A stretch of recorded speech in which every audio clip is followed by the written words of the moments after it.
Welcome back आर्टियंस। Day 18। आज हम chapter number 5 light माध्यमिक के फिजिकल साइंस से स्टार्ट करने वाले हैं। लाइट चैप्टर पर बहुत डिमांड था बच्चों का, बहुत रिक्वेस्ट कर रहे थे कि सर इस चैप्टर को करवाइए, तो इसे मैं वन शॉट में करवाने जा रहा हूं। लेकिन ये चैप्टर बहुत बड़ा है, आपको भी पता है, तो इसके वन शॉट को मैं दो पार्ट में डिवाइड करूंगा। डे 18 और डे 19 में दो पार्ट इसके आएंगे। डे 18 में आज मैं आपको रिफ्लेक्शन के बारे में पढ़ाऊंगा और रिफ्रैक्शन के बारे में पढ़ाऊंगा। बाकी चीजें जो बच जाती है इस चैप्टर में, जिसमें लेंस के बारे में है और इलेक्ट्रोमैग्नेटिक वेव्स के बारे में है, ये सारा चीज हम लोग अपने नेक्स्ट वाला वीडियो में यानी कल पार्ट 2 में देखेंगे। तो चलिए आज का वीडियो स्टार्ट करते हैं। Day 5 one shot on the chapter light माध्यमिक फिजिकल साइंस। तो बच्चों ये है हमारा प्रेजेंटेशन, आप देख सकते हैं माध्यमिक physical science chapter number 5 light में। आज जो पूरा जो वन शॉट इसका है वो किन चीजों को कंटेन करके है, आप यहाँ पर अपने स्क्रीन पर देख पा रहे हैं। अगर मैं इस चैप्टर को पूरे को समझाने की कोशिश करूं तो मुझे आपको समझाना पड़ेगा रिफ्लेक्शन एट स्फेरिकल सरफेसेस, ये जो हमारा फर्स्ट पार्ट है यहाँ पर आप देख सकते हैं। इसके बाद होगा रिफ्रैक्शन ऑफ लाइट, इसके बाद होगा लेंसेज, इसके बाद हमें जानना पड़ेगा डिस्पर्सन ऑफ लाइट, और फाइनली हमें समझना पड़ेगा वेव नेचर ऑफ लाइट के बारे में। तो इस तरह से टोटल 5 ऐसे कंटेंट है जो इस चैप्टर में पढ़ने हैं। इन 5 कंटेंट्स को मैं 2 दिन में डिवाइड करने वाला हूं। पार्ट 1 में आज मैं आपको डिफाइन करने वाला हूं या एक्सप्लेन करने वाला हूं रिफ्लेक्शन एट स्फेरिकल मिरर, और आज ही के पार्ट में मैं आपको रिफ्लेक्शन ऑफ लाइट के बारे में भी समझाऊंगा। अगर कंटेंट वाइज देखें तो देखिए यहाँ पर 6 और यहाँ पर 10 यानी टोटल 16 आर्टिकल्स को आज के इस वीडियो में मैं डिस्कस करने वाला हूं। कल के वीडियो में मैं आप लोगों को 5.3, 5.4 और 5.5 बताऊंगा। तो चलिए स्टार्ट करते हैं आज का वीडियो। देखते हैं लाइट को वन शॉट में फर्स्ट आर्टिकल के साथ। तो बच्चों जब सबसे पहले हम लाइट को स्टार्ट करते हैं तो हमारा पहला डिस्कशन होता है लाइट में रिफ्लेक्शन एट स्फेरिकल मिरर पर। इस रिफ्लेक्शन एट स्फेरिकल मिरर को स्टार्ट करने से पहले मुझे आपको यह समझाना होगा कि रिफ्लेक्शन क्या होता है। तो रिफ्लेक्शन का मतलब है अगर एक रे ऑफ लाइट इंसिडेंट होती है किसी एक प्लेन सरफेस पर, तो आफ्टर इंसिडेंट उस पर्टिकुलर पॉइंट को पॉइंट ऑफ इंसिडेंस कहते हैं और इस रे को इंसिडेंट रे कहते हैं। Incident ray point of reflection पर गिरने के बाद रिफ्लेक्ट होकर चली जाती है। रिफ्लेक्ट जिस जगह पर हो रही है पॉइंट ऑफ इंसिडेंस पे, अगर मैं एक लाइन ड्रॉ करूं जिसे परपेंडिकुलर लाइन कहा जाएगा सरफेस पर, तो इसे हम यहां प्रोनाउंस करते हैं एज नॉर्मल। क्लियर? तो हम लोगों ने देखा normal, incident ray, reflected ray. Clear है? ये इन दोनों में इंसिडेंट रे नॉर्मल के साथ जो एंगल बना रही है और जो रिफ्लेक्टेड रे के साथ एंगल बना रही है, अगर मैं इसे आई से डिनोट करूं यानी एंगल ऑफ इंसिडेंस को आई से दिखाऊं और एंगल ऑफ रिफ्लेक्शन को आर से दिखाऊं, तो आई और आर की वैल्यू सेम होती है। Angle i is equal to angle r, इसे हम लोगों ने पढ़ा है लॉज ऑफ रिफ्लेक्शन पे।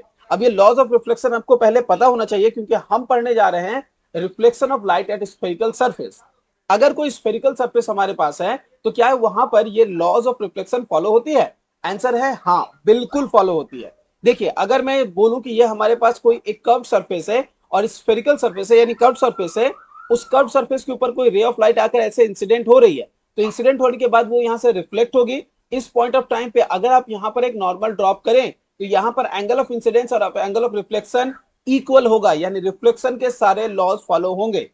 अब आपके मन में सवाल हो सकता है कि इस वाले में तो इसमें अंदर की तरफ से आ रही थी, इसमें बाहर की तरफ से आ रही है, तो क्या यहां फॉलो होगी? आंसर है हाँ, बिल्कुल यहां पर भी फॉलो होगी। सेम वे में एंगल आई एंगल आर की वैल्यूज इक्वल आएंगी।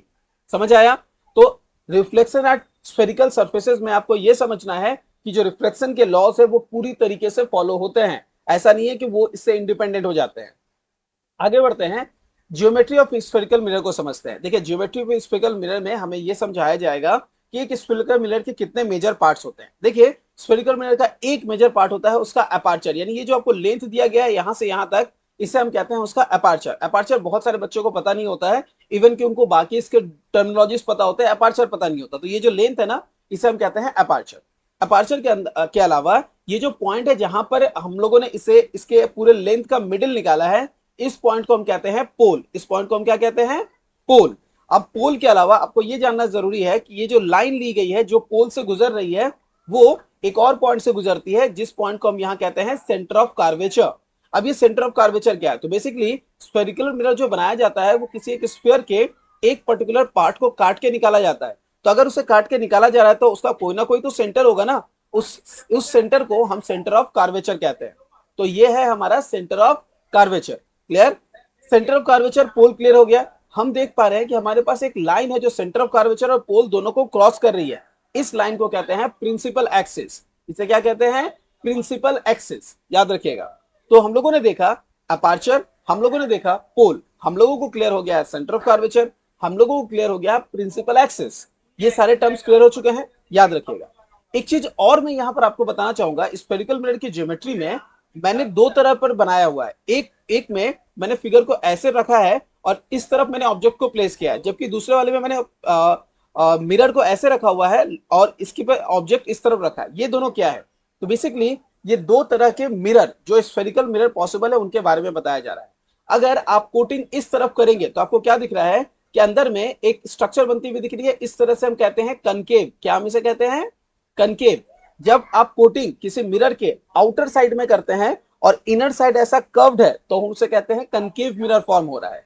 और अगर ये मिरर अंदर की तरफ कोटिंग कर दी जाए और आप बाहर के सरफेस को देख रहे हैं तो इस तरह की कोटिंग को हम कहते हैं ये हमारा एक कन्वेक्स मिरर है। इसे क्या कहते हैं? कन्वेक्स। तो जैसे ही हम ज्योमेट्री ऑफ स्फेरिकल मिरर को पढ़ते हैं आपके सामने दो चीजें आती हैं, concave mirror, convex mirror. Concave और कन्वेक्स सभी में आपका अपर्चर एग्जिस्ट करता है, पोल एग्जिस्ट करता है, प्रिंसिपल एक्सिस होता है और सेंटर ऑफ कर्वेचर होता है। ये चारों चीजें एग्जिस्ट करती हैं, अच्छे से याद रखिएगा। अब अगर आपको ये सारी चीजें क्लियर हो चुकी हैं तो रिफ्लेक्शन में आगे बढ़ते हैं। रिफ्लेक्शन एट स्फेरिकल मिरर में हम लोगों को अब जो पढ़ना है वो है कि स्फेरिकल मिरर पे ये जो रिफ्लेक्शन की जो सारे पार्ट्स थे तो समझ आ गए। रिफ्लेक्शन कैसे इसमें होता है, तो इसमें भी रिफ्लेक्शन बिल्कुल उसी तरह से फॉलो होता है जो रिफ्लेक्शन के लॉस लिए जाते हैं।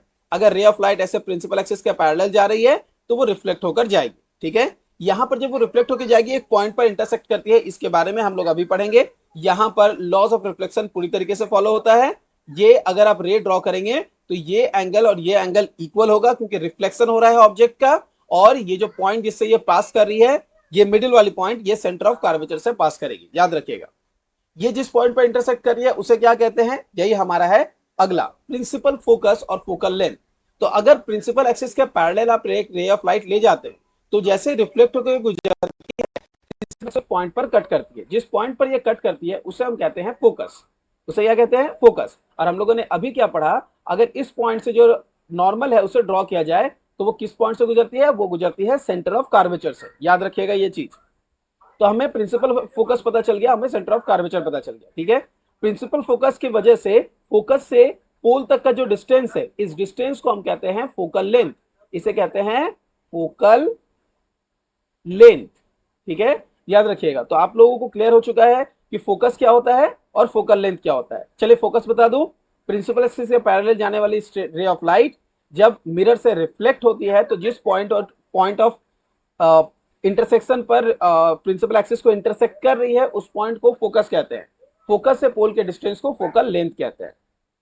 ओके, यहां पर अब हम पढ़ने वाले हैं इस चैप्टर के एक बहुत ही इंपॉर्टेंट कंसेप्ट को जिससे सबसे ज्यादा क्वेश्चन पूछे जाते हैं, वो है इमेज फॉर्मेशन। इमेज फॉर्मेशन के बारे में जानने से पहले हम सबसे पहले मैकेनिज्म को समझेंगे। मैकेनिज्म में पहला जो मैकेनिज्म आपको समझना है वो ये है कि एक इमेज को ड्रॉ करने के लिए कितने तरह के रेज आपको पता होने चाहिए। तो मेनली 3 रे पता होने चाहिए। पहला, वो रे जो प्रिंसिपल एक्सिस के पैरेलल जा रही है। देखिए ये प्रिंसिपल एक्सिस है, उसके पैरेलल जा रही है। ये रे ऑफ लाइट जब भी प्रिंसिपल एक्सिस के पैरेलल जाएगी, रिफ्लेक्ट होकर गुजरने पर हमेशा फोकस से गुजरेगी। यही तो फोकस का डेफिनेशन था, राइट। दूसरा जो रे ऑफ लाइट पढ़ना है वो है ठीक इसका उल्टा। दूसरा यानी कि अगर कोई फोकस से होकर जा रही है तो उसका क्या होगा? अगर कोई फोकस से होकर जा रही है, जैसे कि अगर मैं इसे ड्रॉ करूं कि वो फोकस से होकर जा रही है, तो उसका क्या होगा? वो प्रिंसिपल एक्सिस के पैरेलल हो जाएगी। जैसे रिफ्लेक्ट होगी प्रिंसिपल एक्सिस के पैरेलल होकर निकलेंगी। 2 रे क्लियर हो गया। थर्ड रे है जो सेंटर ऑफ कर्वेचर से गुजरती है। वो जैसे जाती है उसी रास्ते पे वापस आ जाती है। सेंटर ऑफ कर्वेचर से जैसे गुजरती है उसी रास्ते पे वापस आती है, इसमें कोई डेविएशन नहीं होता है, ये याद रखना है। ये जो 3 रे हैं आपको अच्छे से याद रखना है क्योंकि इसी के बेसिस पर हम मैकेनिज्म ऑफ इमेज फॉर्मेशन में इमेज के डिफरेंट पोजीशंस को समझते हैं। अब मैं जो आपको समझाने जा रहा हूं इस पर सबसे ज्यादा क्वेश्चन पूछे जाते हैं। अगर ऑब्जेक्ट को इंफिनिटी पे रखा जाए तो इंफिनिटी पे रखे जाने वाले ऑब्जेक्ट का इमेज फॉर्मेशन कहां होगा? याद रखिए, ऑब्जेक्ट को अगर मिरर के सामने इंफिनिटी पे रखा जाए तो उसका इमेज फॉर्मेशन उसके फोकस पर होगा। कहां होगा? फोकस पर होगा। और सवाल उठता है उसका साइज क्या होगा? तो वो हाईली डिमिनिश्ड होगा। बहुत जगह पर इसे पॉइंट साइज भी कहा जाता है, याद रहेगा। तो ऑब्जेक्ट को अगर आप इंफिनिटी पे रखते हैं तो इमेज फॉर्मेशन फोकस पे होगा और वो हाईली डिमिनिश्ड होगा। अगला जो सिचुएशन हो सकता है कि आप उसको ला सकते हैं बियॉन्ड सेंटर ऑफ कर्वेचर, ठीक है। बियॉन्ड सेंटर ऑफ कर्वेचर अगर रखते हैं तो इमेज फॉर्मेशन कहाँ होगा, between centre of curvature and focus, और यहां पर साइज डिमिनिश्ड होगा। मतलब देखिए ये हाईली डिमिनिश्ड था, अभी डिमिनिश्ड हुआ।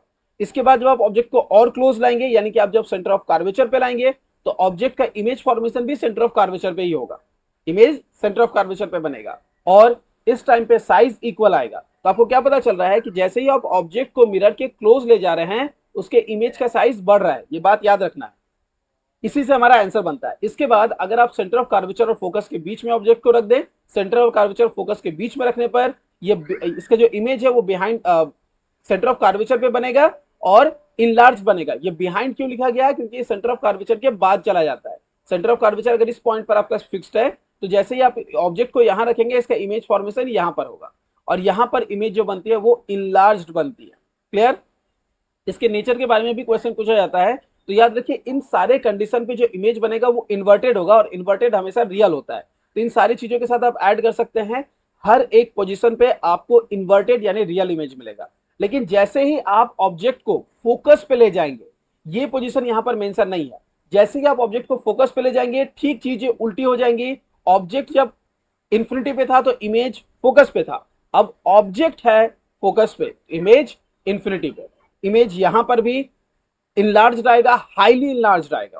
क्लियर है? और जैसे ही आप उसको फोकस से भी अंदर ले जाते हैं, फोकस और पोल के बीच में, इस पॉइंट ऑफ टाइम पर आपका इमेज फॉर्मेशन होता है इन्फिनिटी के ना, अब तो इन्फिनिटी में ऑलरेडी जा चुका है, तो ऑपोजिट साइड में चला जाता है मिरर के। और इस कंडीशन में एकमात्र ऐसा पोजीशन है जहां पर ये आपको रियल की जगह पर वर्चुअल इमेज देगा। यानी जब ऑब्जेक्ट को फोकस और पोल के बीच में रखा जाता है, तो उसका इमेज फॉर्मेशन मिरर के बिहाइंड होता है, और इसमें उसकी साइज बड़ी होती है और वो इरेक्ट होता है, यानी सीधा होता है। इस कंडीशन पे वर्चुअल इमेज फॉर्म होता है। तो बाकी हर कंडीशन में रियल इमेज, सिर्फ इस कंडीशन में वर्चुअल इमेज। कब? जब आपके पास जो मिरर है वो कनकेव मिरर है।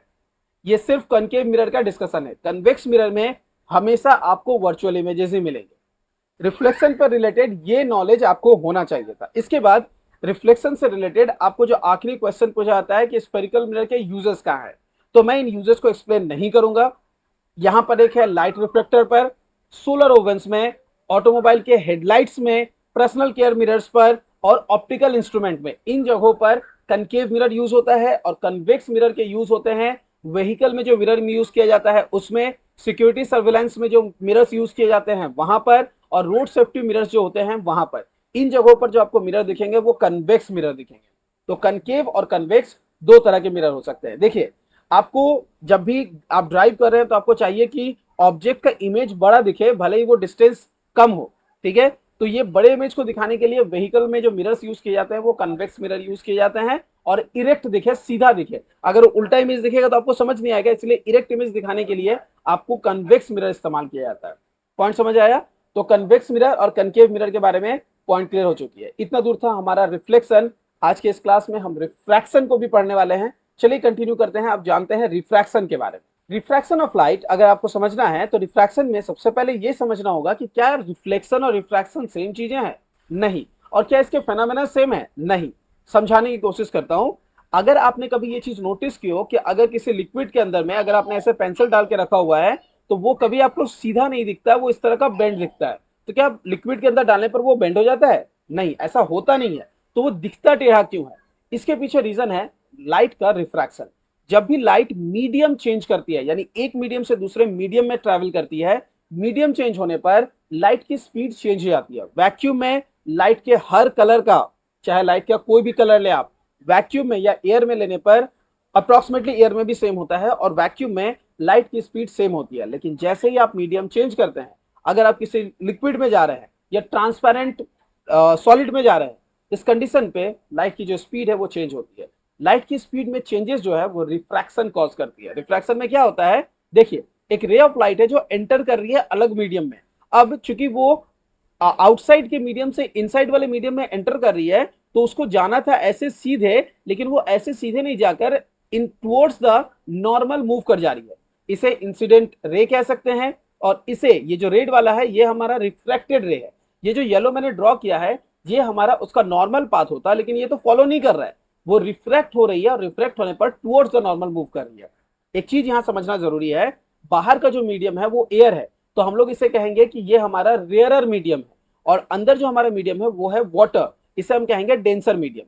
तो जब रेयरर से डेंसर की तरफ वो एंटर करेगी, रेयरर से डेंसर पर आएगी, तो लाइट क्या करेगी, टुवर्ड्स द नॉर्मल मूव करेगी। और अगर ये ठीक उल्टा करे, डेंसर से रेयरर में अगर आप सोचें तो अवे फ्रॉम द नॉर्मल होगी। ये चीज समझ लीजिए, इसे लाइट का रिफ्रैक्शन कहते हैं। लाइट के रिफ्रैक्शन के ठीक रिफ्लेक्शन की तरह भी लॉज है।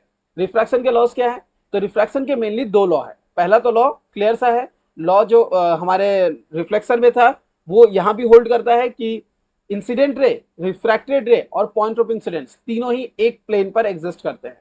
ये इंपॉर्टेंट नहीं है। लाइट में रिफ्रैक्शन में एक और लॉ है जिसे हम लोग स्नेल्स लॉ कहते हैं।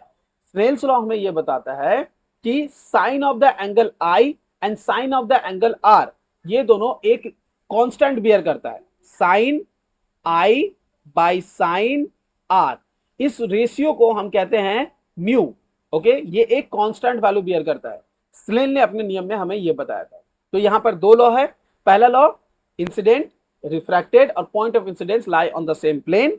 दूसरा लॉ ये कहता है साइन ऑफ आई मतलब incident angle, sine of R यानी refracted angle, they bears a constant. Okay, ये साइन क्या है ये ट्रिग्नोमेट्री में हम पढ़ लेंगे। अगर आप लोगों ने ट्रिग्नोमेट्री देखा हुआ है तो आपको पता होगा कि साइन क्या होता है। तो बेसिकली साइन का आई और साइन का आर, आई साइन हमेशा एंगल्स पे लिया जाता है, जिन एंगल्स को लिया जा रहा है वो आई है और आर है, उनके रेशियो को कांस्टेंट दिया गया है।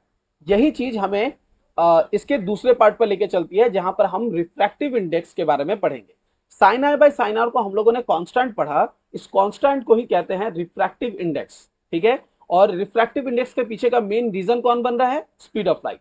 जैसे ही लाइट मीडियम चेंज करती है उसकी स्पीड चेंज होती है, and that is causing the birth of refractive index. Because sine i sine r तभी एग्जिस्ट करेगा, आई और आर में तभी डिफरेंसेज आएगा जब रिफ्रैक्शन होगा, और रिफ्रैक्शन तभी होगा जब मीडियम चेंज होगा। क्लियर है। यहां पर मैंने इसके डिटेल वीडियो में इसके आपको फैक्टर्स वगैरह भी समझा दिए थे, आई होप आपको याद होगा। नेचर ऑफ द मीडियम के साथ ये डायरेक्टली प्रोपोर्शनल होता है। यहाँ पर स्पीड ऑफ लाइट को भी समझना पड़ेगा। कलर्स ऑफ लाइट के बारे में मैंने आपको बताया था, ये अभी भी मैंने बताया कि स्पीड ऑफ लाइट जो है किसी भी कलर का ले, अगर वैक्यूम में रखें या एयर में रखें अप्रोक्सीमेटली सेम होता है, ये ऑलवेज सेम वेलोसिटी से मूव करते हैं। चलिए आगे जानते हैं हम इस स्नेल्स लॉ के बाद इस चैप्टर के नेक्स्ट कंटेंट के बारे में, normal incidence at the surface of separation. आपको पता है हम लोगों ने तो अभी ये पढ़ लिया कि अगर इंसिडेंट होगा किसी एक पर्टिकुलर एंगल में तो वो reflect towards the normal move करेगा, राइट। अगर डेंसर से रेयरर में आ रहा है, सॉरी रेयरर से डेंसर में आ रहा है तो वो टुवर्ड्स द नॉर्मल मूव करेगा, ये हमें पता है। लेकिन व्हाट इफ अगर सिचुएशन ऐसे हैं कि वो परपेंडिकुलरली गिर रहा है तो कोई डेविएशन नहीं मिलेगा, वो लाइट सीधे चली जाएगी और सीधे आएगी। यानी जो पेंसिल हमें बेंड दिख रही थी ना, अगर आप उसे ऐसे वर्टिकली अंदर डालें तो आपको वो पेंसिल बेंड नहीं दिखेगी। यही है यहाँ कंसेप्ट समझने के लिए। Normal incidence at the surface of separation, अगर सरफेस ऑफ सेपरेशन पे आप नॉर्मली डालेंगे तो कोई डेविएशन नहीं मिलेगा, वो लाइट बिल्कुल वैसी ही रहेगी। अगला आर्टिकल हमारे एंगुलर डेविएशन पर है। ये वर्ड एंगुलर डेविएशन दरअसल ये बताना चाहता है कि कितने एंगल में डेविएट हुआ है। देखिए रे ऑफ लाइट अगर बिना डेविएटेड हो जाती तो वो ऐसे निकल जाती, ये हमारा उसका पाथ होता। लेकिन जब वो डेविएट हो रही है तो इसकी वजह से वो इस पाथ को फॉलो करके बाहर निकल रही है। यहां पर आपको दिख रहा है एक सर्टेन एंगल बन रहा है, एक्स्ट्रा एंगल। ये जो एंगल है इस एंगल को हम कहते हैं एंगल ऑफ डेविएशन, एंगल जिस पर वो डेविएट हो गई। अब ये एंगल आप दोनों तरीके से कैलकुलेट कर सकते हैं। अगर ये इंसिडेंट रे है, ये रिफ्रैक्टेड रे है, तो ये एंगल ऑफ डेविएशन है। लेकिन अगर ये इंसिडेंट रे है तो फिर ये अंदर की तरफ जाएगी और फिर हमें इधर कैलकुलेट करना पड़ेगा। By the concept of vertically opposite angle are equal, हम इसे भी कैलकुलेट करके सेम ही एंगल पाएंगे। तो एंगल ऑफ इंसिडेंस और एंगल ऑफ रिफ्रैक्शन के बीच में जो डिफरेंस एंगल आ रहा है उसे हम कहते हैं angular deviation of light. Angular deviation से रिलेटेड एक इंपॉर्टेंट कंसेप्ट हम लोग डिस्कस कर सकते हैं कुछ इस तरह से कि अगर कोई रे ऑफ लाइट परपेंडिकुलरली जा रही है उस केस में एंगुलर डेविएशन क्या होगा। देखिए लाइट अगर नॉर्मली गिर रही है तो एंगुलर डेविएशन कुछ भी नहीं होगा, बल्कि उसकी क्वांटिटी जीरो होगी, क्योंकि इंसिडेंट और रिफ्लेक्टेड रे के बीच में कोई डिफरेंस होगा ही नहीं। हम लोगों ने अभी क्या देखा अपने लास्ट वाले आर्टिकल में कि नॉर्मल इंसिडेंस के केस में angle of incidence angle of reflection same होती है। इस कंडीशन में डेविएशन का एंगल जीरो हो जाएगा। इसके बाद हमारे पास है रियल एंड एपरेंट डेप्थ। तो ये रियल एंड एपरेंट डेप्थ की जो कंसेप्ट है, चलिए उसको देखते हैं। अगर एक रे ऑफ लाइट ऐसे ट्रेवल कर रही है तो उसे ऐसे जाना चाहिए था, लेकिन वो ऐसे जाती है। इसके वजह से ऑब्जेक्ट हमें यहां दिखती है। यानी कि अगर कोई ऑब्जर्वर की आई यहां पर रखी जाए और वो बाहर से इस ऑब्जेक्ट को देखे, जो कि ऑब्जेक्ट पर्टिकुलरली है इस जगह पर, ठीक है, तो उसे वो दिखेगा इस जगह पर।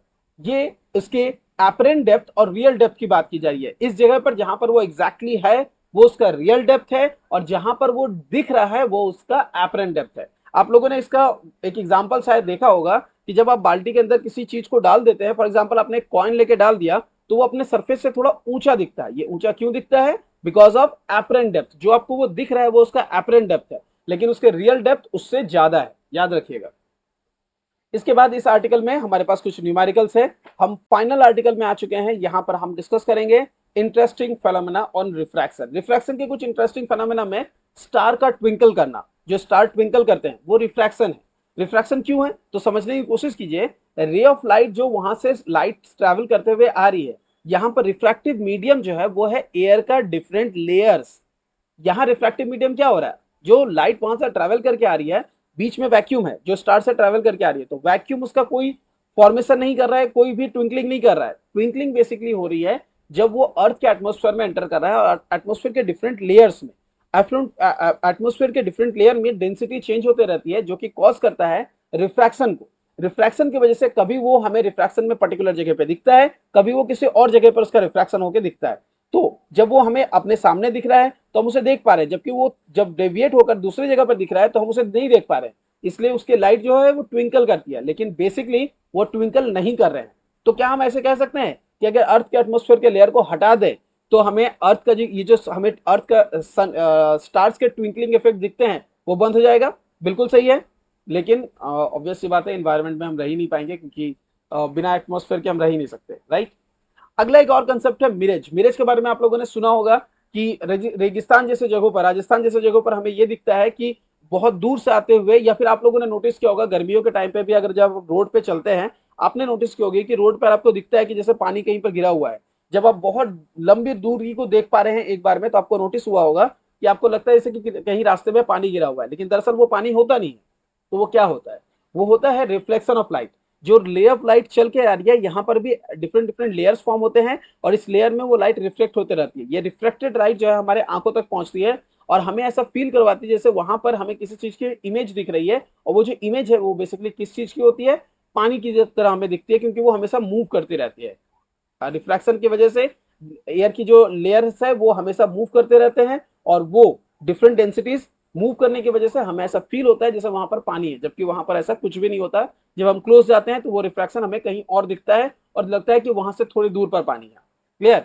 इसी तरह के और भी एग्जाम्पल्स है, जैसे कि रेनबो एंड ऑल।